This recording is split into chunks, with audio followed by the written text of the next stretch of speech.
I'm here with union hero Randy Bryce, who ran a nationally watched race in Wisconsin's 1st District to unseat big money in the Midwest and take back the People's Congress for people like me and you. And now he's doing something equally exciting. He has started the Iron PAC to support working class people in running for office. Well, thanks for taking the time to talk with me and discuss Iron PAC. But I've always said, even though we weren't successful at replacing Paul Ryan, we did get to repeal him. And the whole time it was always about helping build a movement, which started when Scott Walker was elected governor and he went after unions, first the public sector unions, and then turning Wisconsin into a right-to-work state. The whole time it had always been about building a movement. So this is a result of that. I could go back and work on a construction site, but the whole time I'm going to be thinking, while I'm building something here that's fantastic, the rest of the world all around me is burning. And so we decided one of the things that we're looking at doing is get more working class people in. Most people are aware that over half the members of Congress right now are millionaires, and they don't represent people like us that know what it's like to struggle from week to week if you're going to get a paycheck, or for iron workers, if you have enough hours in to be able to be covered by health care. So there's a lot of issues that we face, and that's what people were like, we want you to run again, and I'm like, I don't know if just me running by myself in one district is the answer, but it's more about continuing that movement. So that's why we got involved with Iron PAC, and we have a lot of amazing people that have stepped up to help us elect more working class people.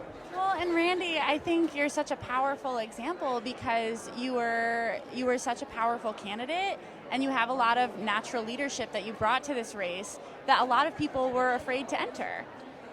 Well, the thing is that, and I keep telling everybody, it wasn't me. My story is very common. I had a lot of things happen to me, like being diagnosed with cancer at a time when I didn't have insurance. But I'm not the only person in the United States that has to deal with that.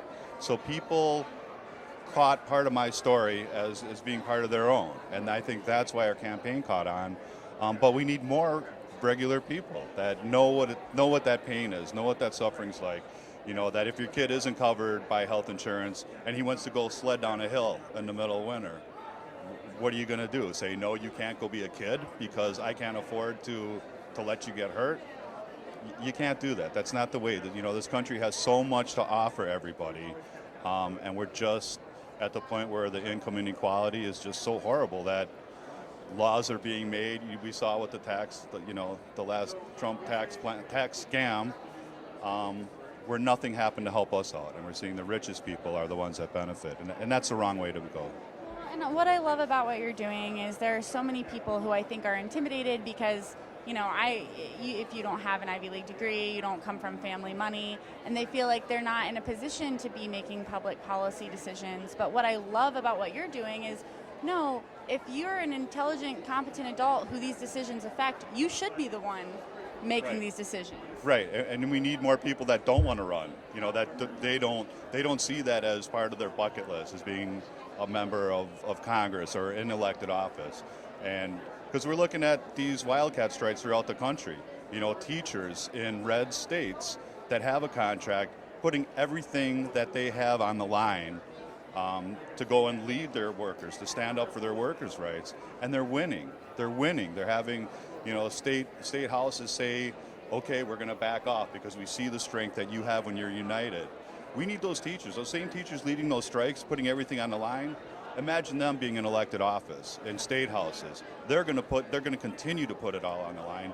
They don't necessarily want to run for office. It's not comfortable for them.